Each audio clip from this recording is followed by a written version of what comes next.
apprenez-la des choses. Il vous enseignera.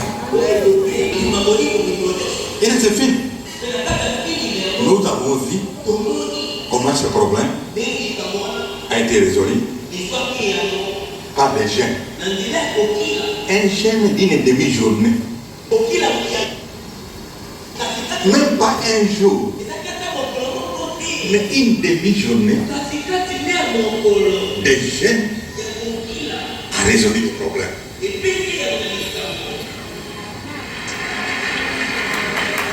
C'est pour vous dire que les jeunes ont une puissance qui peut résoudre beaucoup de problèmes.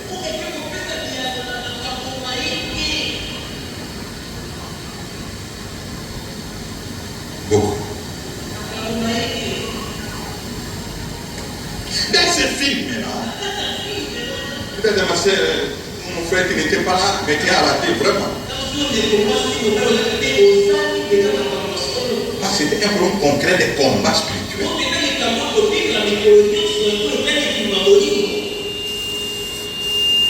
Une jeune fille enfermée en prison. Que ceux qui l'ont enfermée appelé couvent.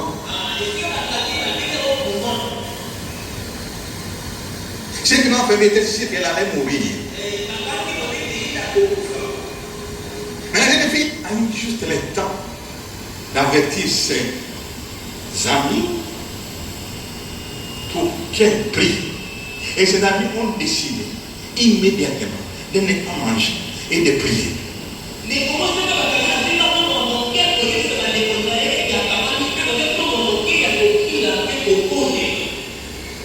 Personne ne pouvait sortir cette fille de ce couvent.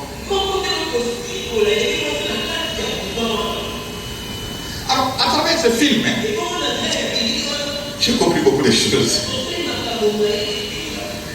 Ceux qui l'ont enfermé appelaient ce lieu couvent. Couvent. Dieu m'a dit, qu'est-ce que c'est qu'un couvent? C'est une prison. Parce que si tu es dans un couvent, il y a quelqu'un qui couvre.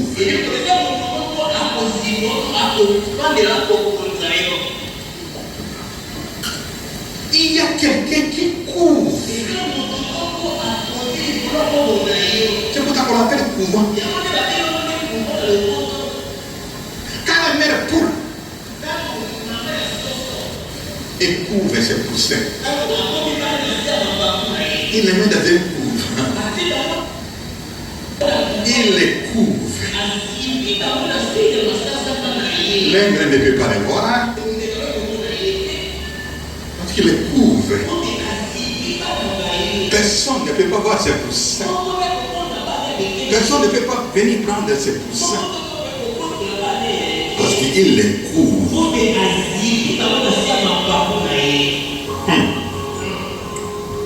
Mon frère, ma soeur, qui te couvre?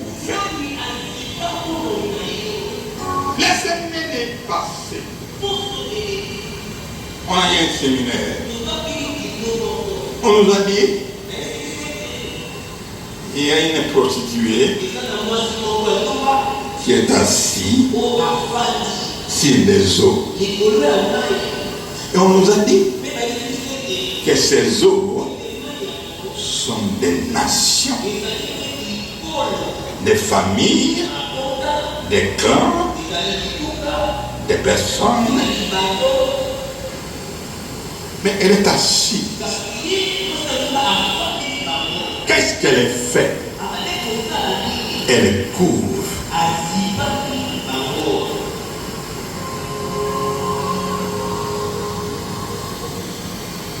Elle couvre.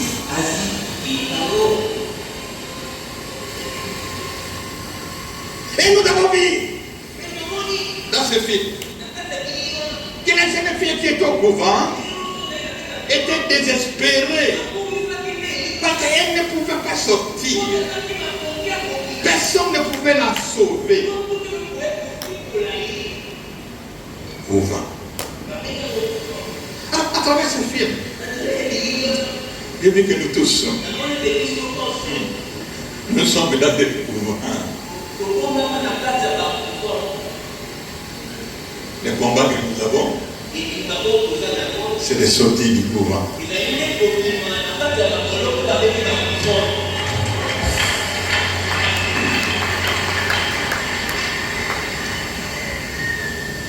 Amen. Mais aujourd'hui, c'est ça notre sujet. Notre sujet, c'est de montrer aujourd'hui que quels que soient les pouvoirs dans lesquels tu es enfermé, avec les jeûnes et la prière,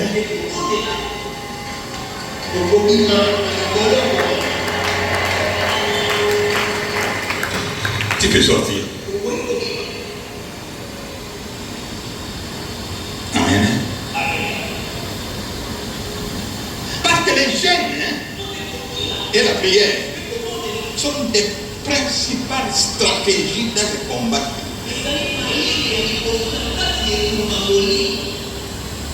Vous savez, dans une armée, il y a les armes, il y a des stratégies, il y a des techniques et il y a des tactiques. C'est-à-dire quoi? Tu peux avoir les armes les plus sophistiquées du monde. Si tu n'as pas une bonne stratégie, on va te mettre. Tu peux avoir des armes, tu peux avoir des stratégies. Si tu n'as pas la technique, c'est-à-dire la façon où tu dois ajuster, combiner les armes avec les stratégies, tu peux jouer. C'est-à-dire, tu peux avoir des armes, tu peux avoir des stratégies, tu peux connaître la technique, mais si tu n'as pas la tactique, tu vas échouer. Est-ce que vous me suivez? Nous sommes au ministère des combats spirituels, c'est-à-dire une armée.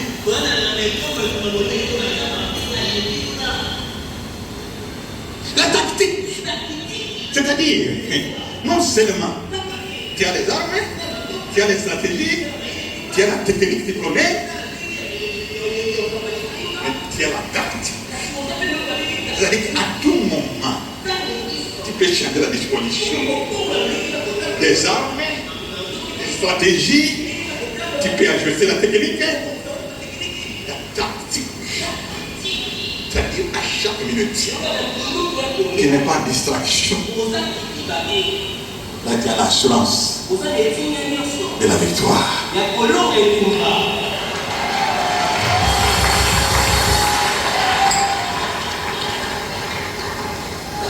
Amen. Et dans les films, on a vu tout ça.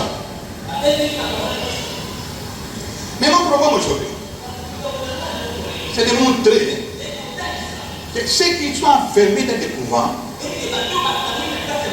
nous croyons toujours que ce sont des illettrés.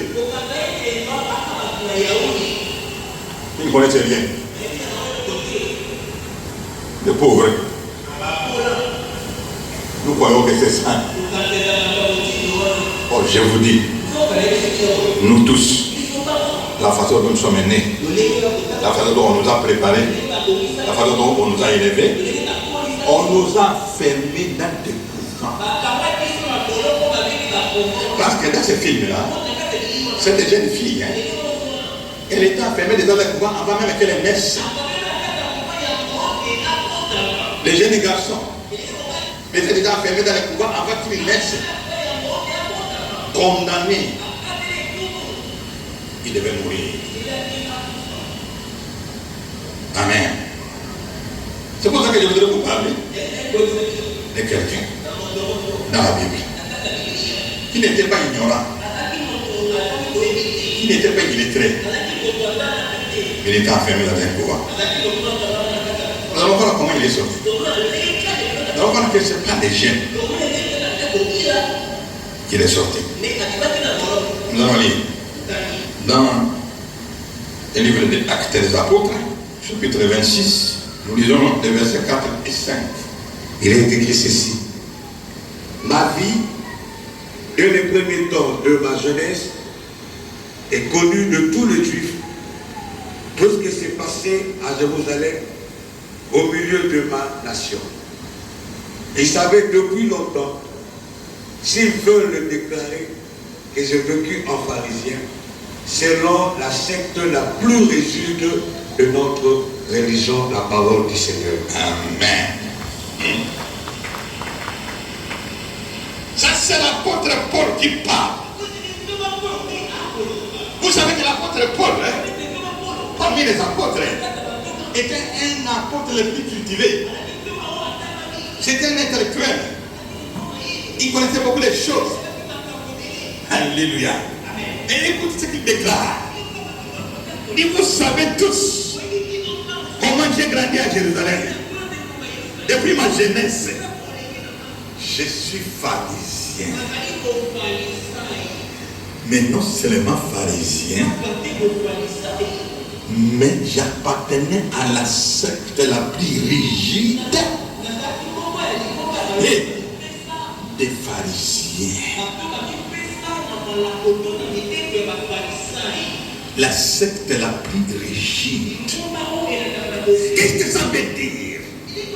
Il dit que Paul, quand il est né, il a trouvé en Israël les pharisiens. C'était la coutume. C'est ça. Tout le monde qui naissait en Israël était judaïque, pharisien. Ou les autres sectes. Alors lui, quand il est né, il a étudié. Il est allé à l'université. Il s'est engagé dans le pharisianisme. Et il est entré dans la secte la plus rigide. Vous savez, de toute organisation, il y a des partis cachés aux autres. Mais on montre seulement certains. Un cercle restreint. C'est le couvent. Donc Paul était dans un couvent de pharisiens les plus rigides, les plus engagés, les plus zélés. Intellectuellement, il était enfermé dans ça.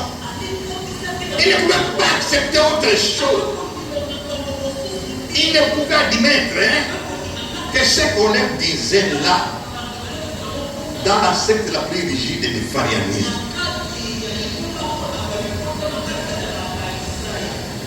Alors il a dit, vous me connaissez tous avec orgueil. Il dit, moi, ma jeunesse est partie à Jérusalem. Tout le monde sait comment j'étais engagé au pharisianisme, comment j'étais zélé dans la secte la plus rigide. Il ne savait pas. Il était enfermé dans un couvent. Il ne savait pas. Et quand tu es dedans, quand tu es dans cette prison-là, tu ne peux rien comprendre. On peut te parler. Tu ne comprendras rien. Parce que tu es en prison. Et Paul dit, les gens savent comment quand Christ est venu, j'ai persécuté les chrétiens. Je les ai jetés en prison. Je les ai châtiés. Paul était fier. Intellectuel. Mon frère, ma soeur, moi je te dis que moi aussi j'étais dans un couvent. On ne pouvait pas me parler de Jésus. Je voyais les gens qui parlaient de Jésus comme des illettrés. Les gens qui ne connaissaient rien. J'étais pauvre. Je ne pouvais rien comprendre. On pouvait me parler de Jésus, mais ça n'abattait pas. Couvent. Paul était dans cette condition. Dans un couvent. Ça prête à avoir été délivré, même on a parlé, on a dit, vous savez ce que j'ai fait.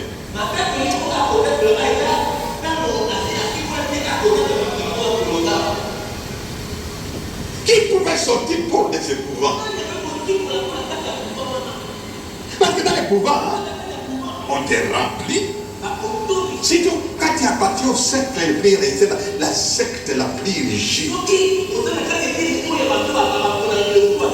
On va te bourrer des informations déformées, des théories déformées, que tu ne peux plus comprendre autre chose que ce qu'on t'a dit là-bas.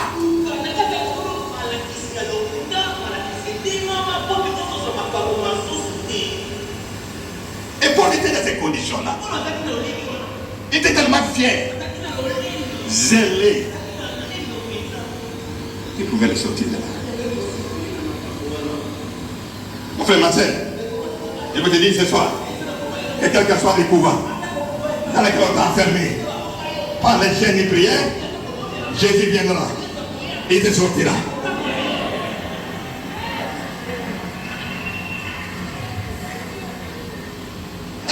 Personne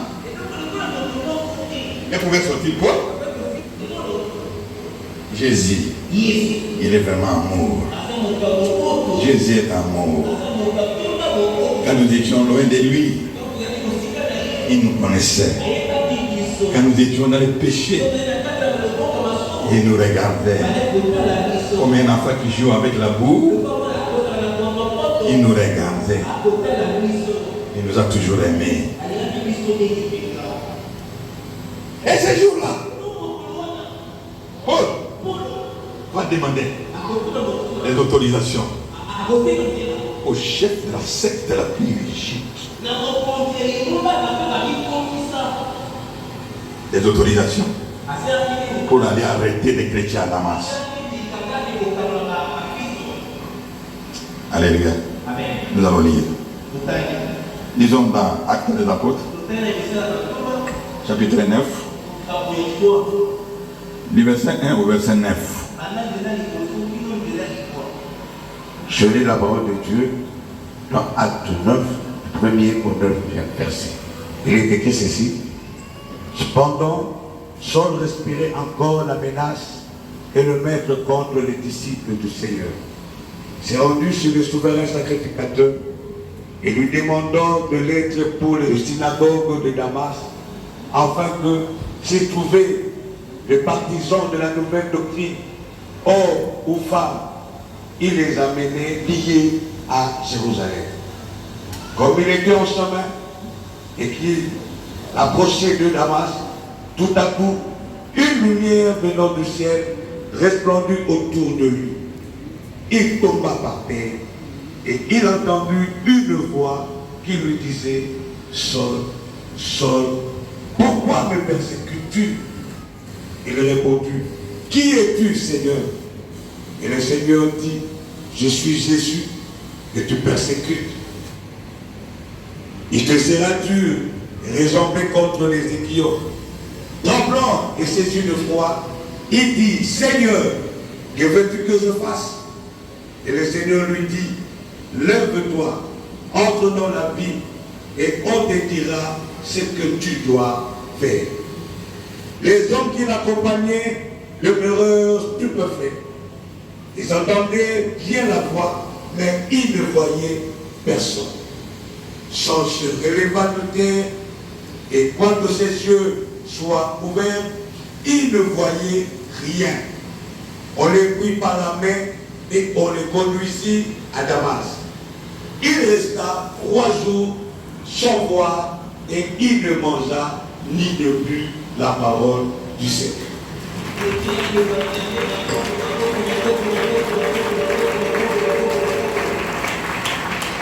Il resta 3 jours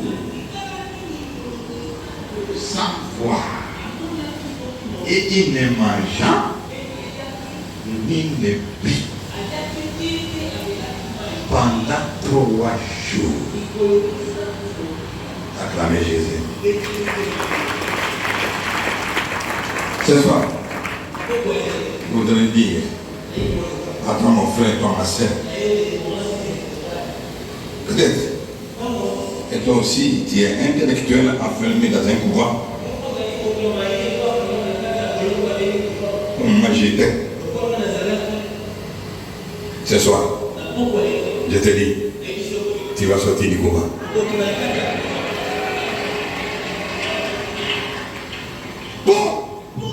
Un intellectuel orgueilleux, quand il le déclarait, il a dit, vous savez comment j'étais depuis ma jeunesse. J'étais engagé, zélé dans la formation des pharisiens. Je faisais partie du cercle restreint. La secte la plus rigide des pharisiens. Ce n'était pas n'importe qui pouvait être là.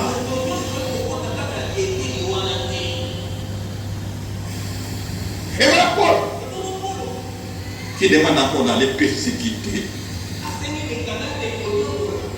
Et Dieu dit, ce type-là, si je le laisse, il va mourir comme ça. Les aides là qu'il a, dans les couvents, il va venir me servir. Alléluia. Amen. Alléluia. Amen. Moi aussi, mon frère, ma soeur, j'étais enfermé dans un couvent. Le chef du couvent, c'était ma grand-mère, fétichiste, sorcière. Personne ne pouvait dire un mot. Elle n'a pas dit un mot. Mais moi, je ne savais pas que j'étais dans un couvent. Tout le monde me respectait. Tout le monde m'aimait. Tout le monde me gâtait. Je croyais que c'était ça, que j'étais bien. La mère avait décidé que c'est moi qui dois manger les prémices de toute la famille.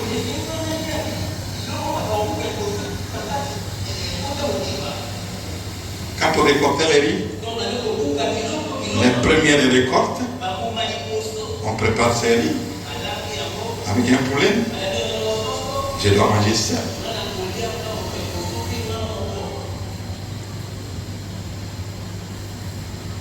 On a décidé que tu puisses rester chez mon oncle.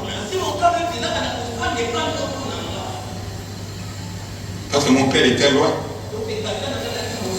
Dans son travail. Et l'école était tout près de mon oncle. Je suis venu vivre avec mon oncle. Chez mon oncle. Personne ne pouvait me toucher. Il y avait la primauté sur tout. Mais je ne savais pas pourquoi toutes ces faveurs pour moi seulement. C'est comme les jeunes hommes du film se posaient la question. Pourquoi toute l'attention sur moi? Je ne savais pas que j'étais dans un couvent. La Bible m'a donné une intelligence. C'est-à-dire à l'école, plus intelligent. Toujours les premiers. Comme ce garçon du film.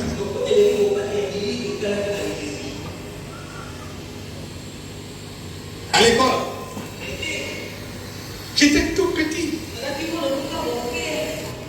Mais tout le monde me respectait. Quand quelqu'un voulait une explication, s'il me laisse. On va mettre au tableau pour l'expliquer aux autres.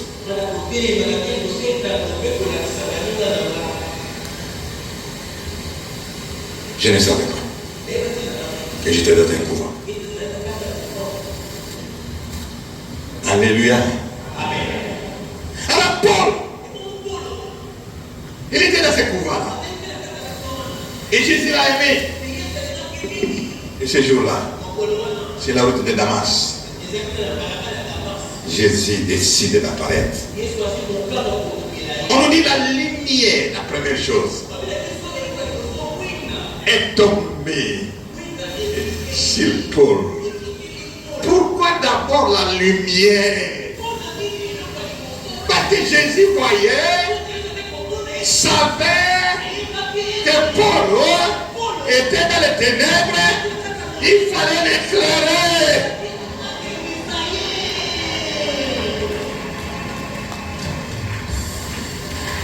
La lumière.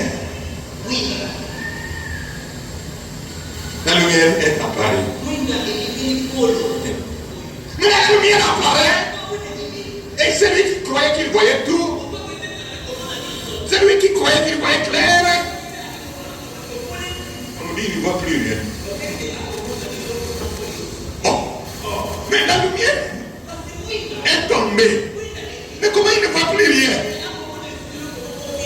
Il ne voyait plus rien. Maintenant il attend une voix. Paul, pourquoi me persécutes-tu? Mais Paul ne savait pas qu'il persécutait quelqu'un. Parce qu'il ne voyait rien. Lui qui croyait voir, lui qui croyait connaître tout, lui qui avait la science, il ne voyait plus rien. Il pose la question. Mais qui es-tu que je persécute? Jésus lui dit, je suis Jésus qui te persécute. Mon frère, ma sœur, moi j'ai persécuté Jésus. J'ai persécuté Jésus. Mais il ne savait pas que j'ai persécuté.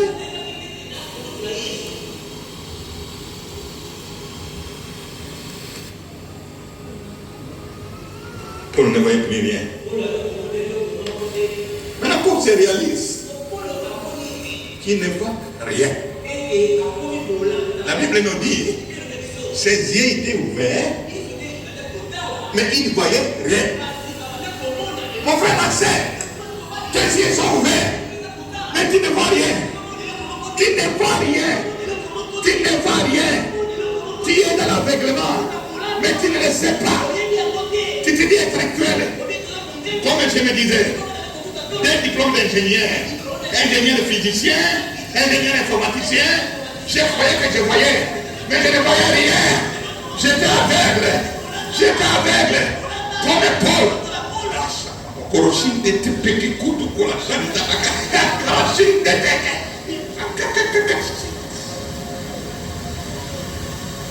Paul voyait qu'il était l'intellectuel pharisien le plus éduqué. Mais il ne voyait rien. Il ne connaissait rien. Aveuglément.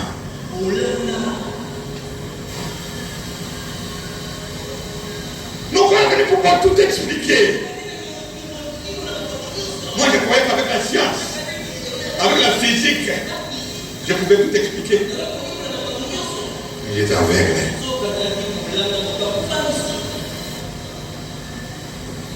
Paul, devant les gens qui l'escortaient,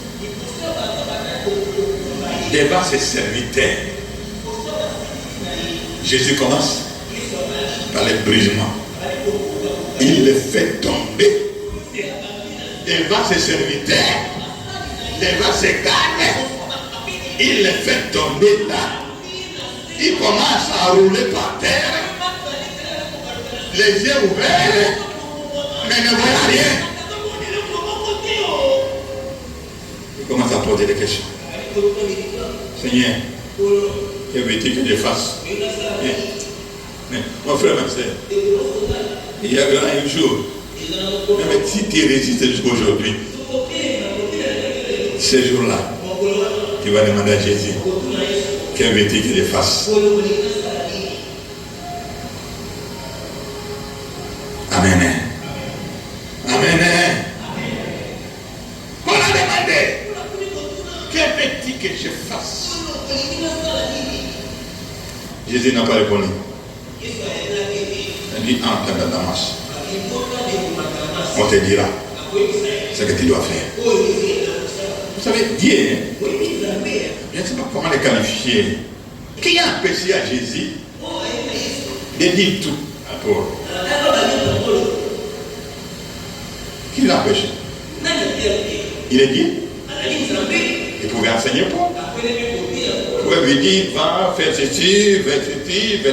Il pouvait lui dire. Il va d'abord. Entre dans Damas. On te dira. Alléluia. Alors mon frère, ma soeur, peut-être que tu as accordé la crédibilité. Toi, tu veux que Jésus t'apparaisse et que lui-même t'enseigne. Mais il a dit à Paul, je ne te dirai rien. Va à la 17e minute. On te dira ce que tu dois faire.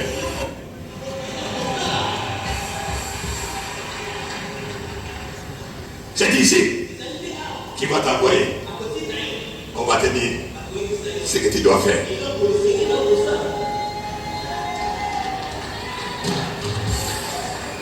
Il a dit à Paul, entre à la masse, on te dira.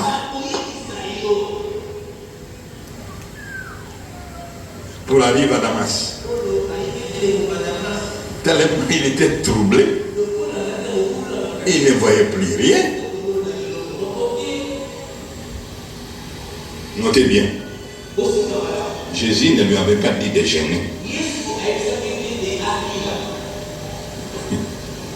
Vous savez, quand de vrais problèmes arrivent, personne n'est obligé à gêner.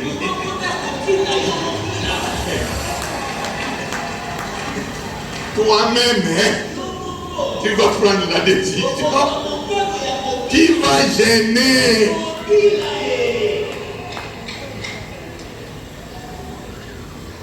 Pour les arriver à Damas, 3 jours, il décide lui-même. Je ne mange pas. Je ne bois rien. Parce que Paul ne pouvait plus comprendre. Comment lui, Paul, un responsable pharisien qui était craint de Jérusalem, comment il est tombé? Comment il a commencé à rouler dans le ciel? Mais comment il ne voit plus rien? J'aime 3 jours. Et 3 jours. Mon frère, ma soeur, monsieur le journaliste, on ne vous obligera jamais de gêner ici. Mais quand tu vas apprendre, quand tu vas connaître la vérité, personne ne t'obligera de gêner. Vous allez prendre vous-même la décision.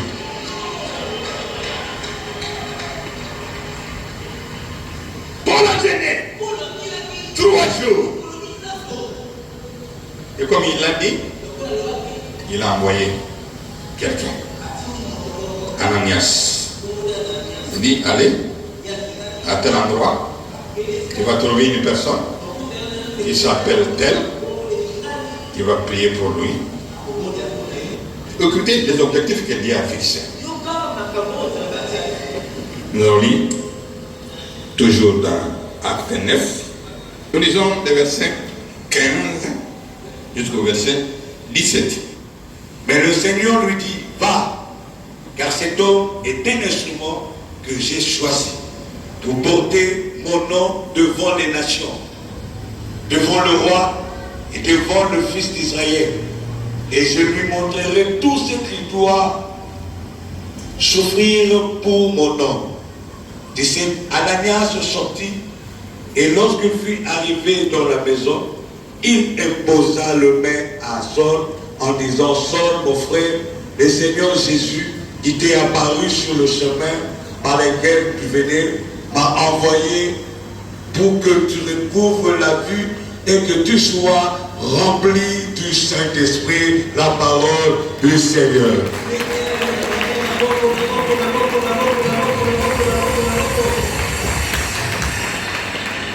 Lorsque Jésus envoie quelqu'un, c'est Paul. Il dit: cet homme-là, ne t'en fais pas, parce que la personne qui l'a envoyé, vous savez, nous les acceptons de dire parfois, quand Dieu nous parle et nous envoie, on hésite parfois. Alors, ce type-là, Ananias, qui était disciple de Jésus-Christ, a commencé à dire: non, comment moi tu connais Paul, c'est un persécuteur, comment tu m'envoies là-bas? Il dit: non, va, c'est un homme que moi j'ai choisi.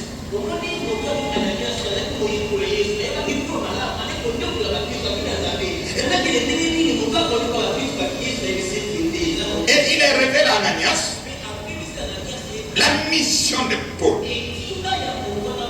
Il dit: c'est un instrument que j'ai choisi pour porter mon nom devant les nations, devant les rois et devant les fils d'Israël. Ça, c'est la mission de Paul. À aucun disciple qui l'avait précisé comme ça. À aucun apôtre que Jésus avait précisé la mission comme ça. Il l'a envoyé à toutes les nations. Il l'a envoyé entrer dans toutes les maisons, même les maisons des rois. Et il l'a envoyé pour parler au peuple qu'il a choisi, Israël. Donc Paul avait une mission complète sur tous les montagnes. Mon frère, ma soeur, je l'ai toujours répété, quand les gens venaient me prêcher, quand les pasteurs venaient me prêcher, je croyais qu'il était plus intelligent qu'eux. Quand il me donnait un verset, je cherchais toujours dans la Bible un verset contraire, que je croyais que c'était contraire. Or que ce n'était pas contraire, c'est moi qui étais dans l'aveuglement.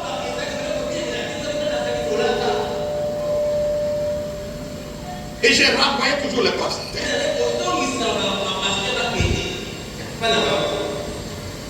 Surtout quand ils venaient à midi, parce que parfois les pasteurs ne sont pas formés, éduqués, alors ils viennent te visiter même à midi pendant que tu manges.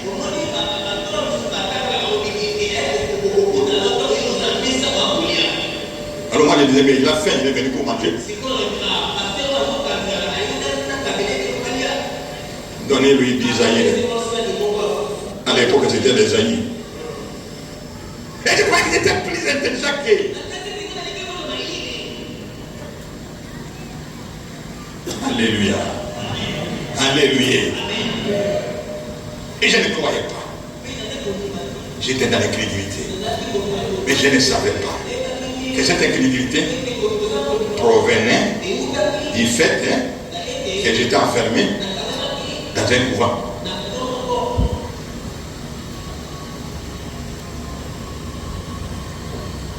Alors Jésus dit: Paul, je l'ai choisi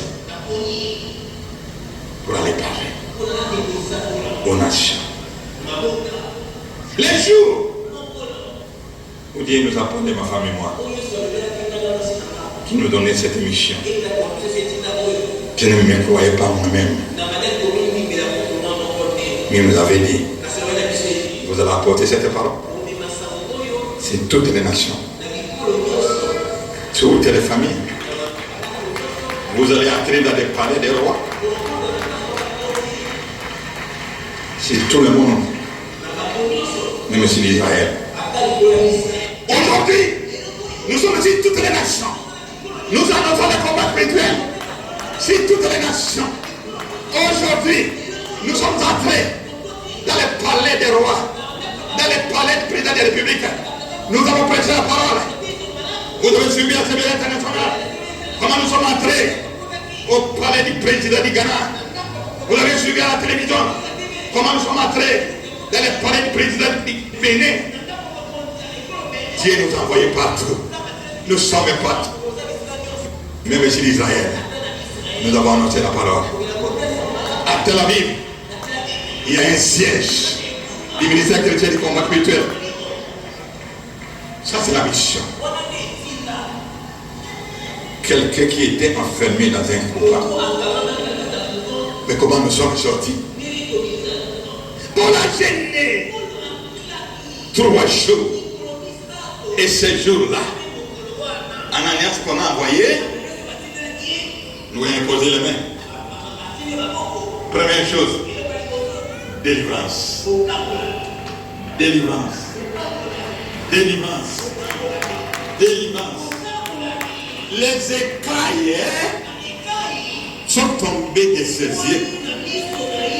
C'est-à-dire, pour un intellectuel, il faut qu'il voit ce genre de choses. Dieu a voulu matérialiser l'aveuglement des pauvres. Concrètement, il a matérialisé ça. Pour ne voyait plus rien. Et pour la vie des écailles tombées de ses yeux. Ça, c'est pour les intellectuels. Mais c'était après quoi? C'était après quoi? Après 3 jours de jeûne. Après 3 jours de jeûne. Après 3 jours de jeûne. Lorsque j'ai accepté Jésus avec des conditions. Quand on venait m'exhorter, on me cite un verset. Ma réponse était toujours oui, mais. C'est-à-dire, il y avait une incrédulité qui annulait tout ça. Il fallait que je voie. Alors, ces jours-là, ma femme a décidé. Je note 7 jours. On a gêné 7 jours. 7. Sans boire, sans manger. Jeûne de prière. Jeûne de prière. Le 4e jour, je rêve. Je suis au château. Un château. Comme les châteaux d'Europe là. Un grand château. Et Dieu me voit dedans. Je ne savais pas que c'était le pouvoir. Je ne vais pas dans un château. Maintenant, je commence à me promener dans le château. Je commence à chercher. Ici pour sortir un peu dehors. J'ai constaté que le château est barricadé. Il n'y a pas d'issue pour sortir. Je commence à m'inquiéter. Comment je vais sortir?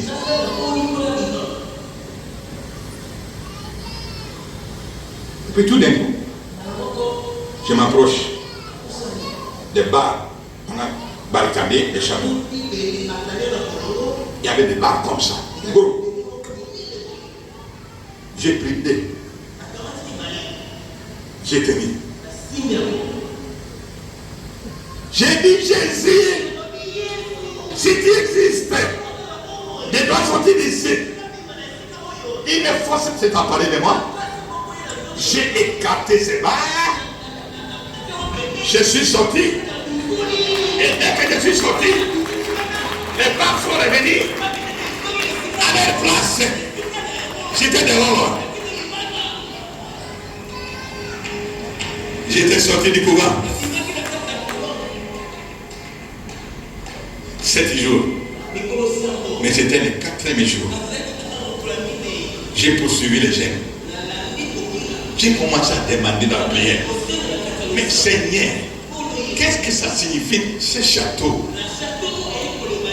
D'où ça vient ce château? Au 7e jour, je vois encore un rêve. Je vois ma grand-mère. Elle me tenait par la main. Et nous étions en train de marcher sur les chemins de brousse, en savane. On était en train de marcher. Et à plein de savanes, on trouvait une hutte. Et nous sommes entrés. Quand on partait, on ne parlait pas. Elle ne me disait pas où on allait. Mais on est arrivé là-bas devant la hutte. On est entré dans la hutte. Quand nous sommes entrés dans la hutte, dedans on a trouvé sa tante. Et puis, elle me lâche. Elle sort brutalement. Donc elle nous laisse là dedans avec sa tante. Et puis tout d'un coup, j'ai crié. Mais pourquoi tu me laisses ici? Dès que j'ai crié, le feu est tombé. Je suis sorti. Le feu est tombé sur la hutte. Le feu a brûlé et la hutte et sa tante.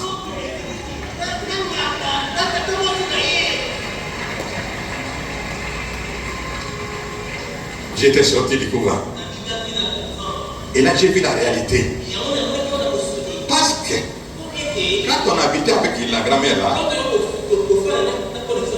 elle n'était pas dans la rue du village. Ils étaient sortis en dehors du village.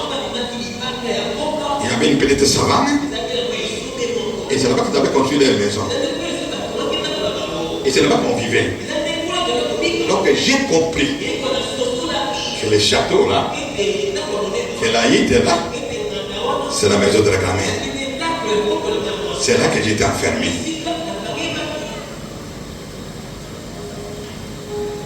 Alléluia. Mon frère, ma soeur, tu es enfermé dans quel couvent? J'étais sorti. Alors Paul, dès qu'Ananias a prié sur lui, les écailles sont tombées. Il avait vu la réalité. Qu'il était avec, que tout ce qu'il faisait, c'était dans l'aveuglement. Il avait besoin d'être délivré de l'aveuglement. Et le jeûne de 3 jours a permis qu'il soit délivré. Mais écoutez la suite.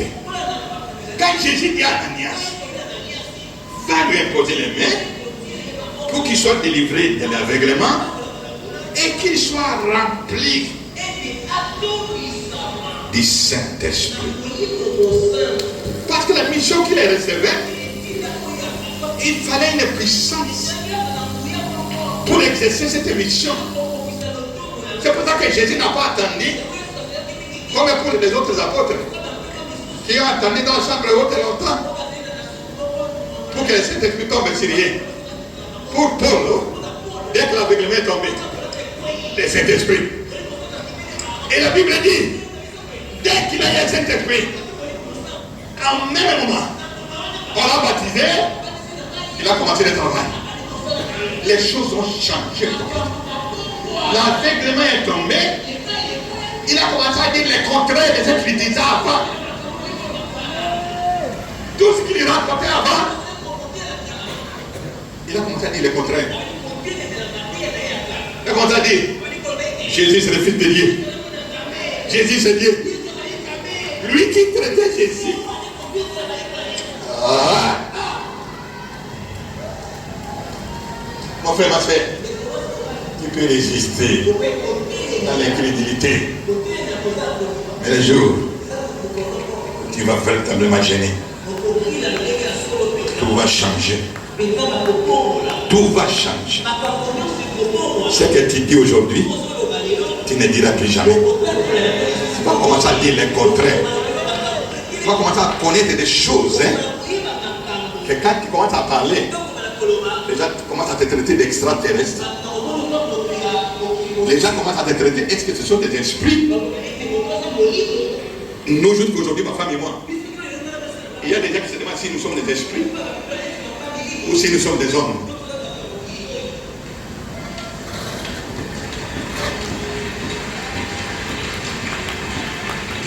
Amen. Amen.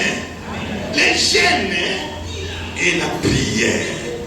C'est pour ça que tout à l'heure je vous ai dit, il faut connaître les stratégies. Tu peux connaître les combats spirituels, mais si tu ne connais pas les stratégies, les techniques et les tactiques, tu peux échouer dans les combats spirituels. Amen. Amen. Amen. Alors Paul, les choses ont commencé à changer. C'est pour ça que quand il est arrivé chez les Philippiens, ils ont Philippiens chapitre 3 verset 8. Il est écrit ceci. Et même, je regarde toutes choses comme une perte à cause de l'excellence et la connaissance de Jésus-Christ, mon Seigneur, pour lesquels je renonçais à tout. Je le regarde comme de la boue, afin de gagner Christ, la parole du Seigneur. Paul dit, aujourd'hui, je regarde tout ce que je croyais comme des valeurs, mes diplômes, mon zèle, ma renommée, tout cela, aujourd'hui, je les regarde comme de la boue. J'ai renoncé à tout. J'ai renoncé à tout. C'est ça qui bloque nous, qui nous disions intellectuels. Nous croyons que ces choses sont des valeurs pour nous. Nous croyons que nos diplômes nous donnent de la valeur. Nous croyons que notre renommée, c'est important pour nous. Mais Paul dit, toutes ces choses-là, j'ai renoncé. J'ai renoncé. Et je les regarde comme de la boue. C'est pour ça que moi, quand j'aime toujours rappeler ces choses, parce qu'il faut que les gens sachent. Parce qu'il y a des gens qui croient que les gens qui parlent de Jésus sont des illettrés. C'est pour ça que je rappelle toujours que ni ma femme ni moi ne sommes pas des illettrés. Moi je suis des fois ingénieur civil de l'université de Louvain. Ma femme est licenciée en sociologie. Donc on n'est pas des illettrés. Mais nous avons regardé ces choses comme de la boue, comme des choses qui n'ont rien à voir par rapport à la connaissance de Jésus-Christ.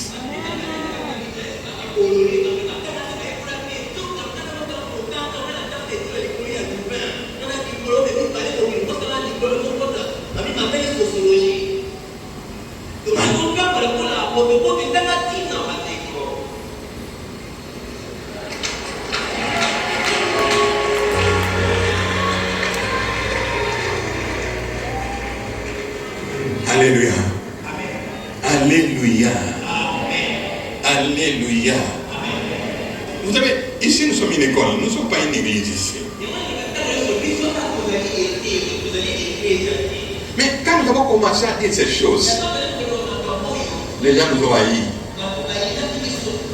Surtout les pasteurs. Ils nous ont haïs. Mais nous on leur disait, avant les titres de pasteur, c'est rien, c'est de la boue.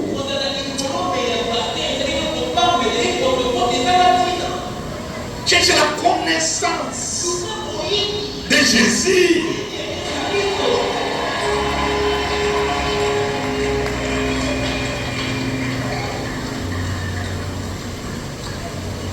Alléluia.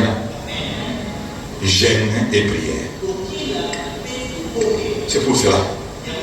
que pour la fête de la mise, je vous dis, mon frère, ma soeur, si tu n'es pas dans la distraction, tu ne sais pas ce qui va arriver. Tu seras surpris. Si tu respectes ces gènes et que tu pries réellement, tu ne seras plus enfermé dans un couvent. Alléluia. Tu seras capable de détruire tout ce qui est dans les couvents. Les hôtels de Baal qui sont dans les couvents, tu vas les détruire. Celui qui couvre sur toi, tu vas les faire sauter. Alléluia. Alléluia. Alléluia. C'est pour ça que vous avez vu dans les films une demi-journée de jeûne seulement. Sortir cette jeune fille du couvent. A sorti ces jeunes garçons de la prison de la mort. Ils sont sortis tous les deux. Demi-journée de jeûne. Par la JCC. JCC. Ceux qui avaient prié, ceux qui avaient jeûné une demi-journée, des jeunes filles. JCC. C'est pour ça que je vous dis ce soir, vous avez une grande responsabilité.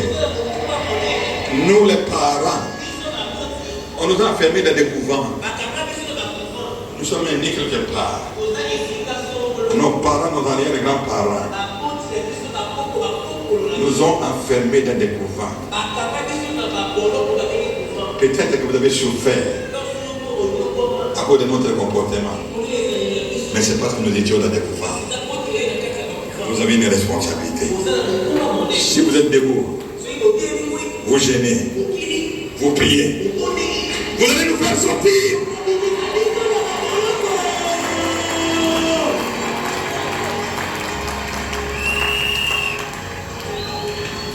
Ce soir, je voudrais que tu adores autrement. Autrement. Tu vas l'adorer autrement. Tu vas l'adorer pour cette vérité qui vient de te révéler ce soir. Tu vas adorer. Parce qu'à partir de maintenant, tu connais que la prière et le jeûne sont des stratégies de combat qui peuvent te permettre de sortir n'importe qui du couvent, qui peuvent te permettre d'annuler toute condamnation qui a été prononcée sur toi. Et tu l'adores autrement ce soir. Amen. Amen. Amen. Nayebite naluki mingi namonite lokola Yesu. Nayebite namonite lokola Yesu. Namboka kuna epai ya koko naluki Nzambe namonite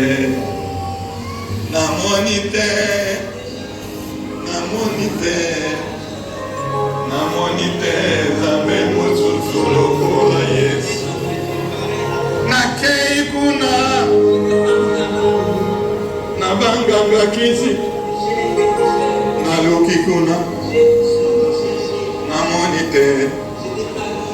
namonite Nzambe mosusu lokola Yesu. Azalite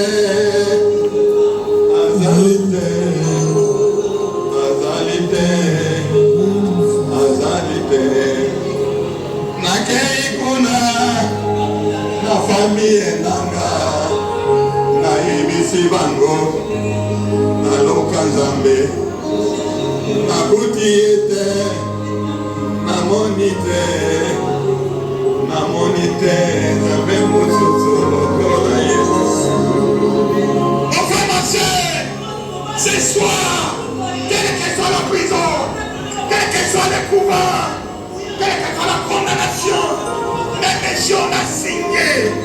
que tu dois mourir, je te dis ce soir, tu sors, tu sors, tu sors, tu sors, tu sors, tu sors, tu sors, tu sors, tu sors.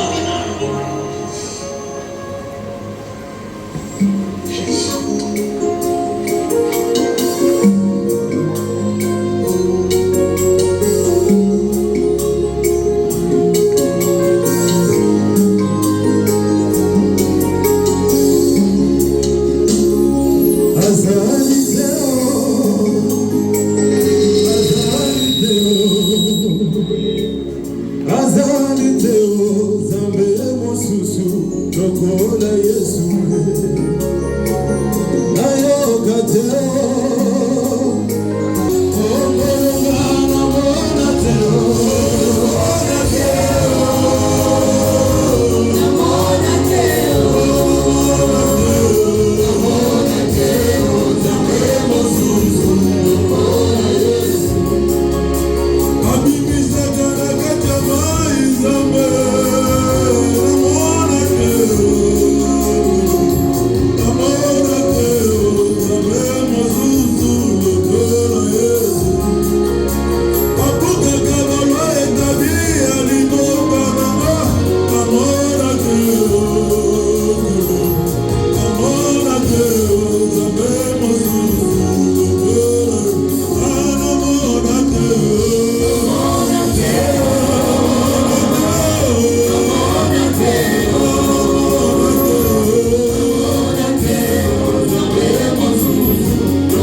Yes,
À qui irons-nous, Seigneur, si ce n'est que c'est toi, peu près de toi, Jésus? C'est toi qui es capable de nous faire sortir, Seigneur, des couvents de là où nous sommes emprisonnés. C'est toi seul qui est capable de nous sortir, Jésus, de l'emprisonnement de nos familles. Le Dieu de papa et de maman Olangi. Si tu en as fait avec dans la vie de papa Olangi, tu es capable aujourd'hui de faire dans nos vies. Voilà pourquoi nous te célébrons, Jésus. Parce que tu n'as pas envoyé cette parole pour rien. C'est parce que tu sais, il y a un prisonnier, il y a une prisonnière qui mérite d'être libérée cette soir même, Jésus. Oh, tu es un Dieu bon. Le redoutable, c'est toi. L'insondable, c'est toi. Le vrai véritable, c'est toi. Le Père éternel, c'est toi. C'est toi qui dis, mon Jésus. Et la chose arrive. Que ton nom soit béni à l'infini. Que ton nom soit célébré à l'infini. Que ton nom soit magnifié à l'infini. Parce que tu es un Dieu qui ne change jamais. Tu es un Dieu qui ne change jamais. Tu es un Dieu qui demeure éternellement Dieu. Oh Seigneur. Voici la fin de mes souffrances. Parce que Jésus, je suis sauvé. J'ai la victoire sur tout ce monde. Un jour j'irai près du ciel et j'irai là-bas. J'irai là-bas parmi les anges.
Il est merveilleux, Jésus.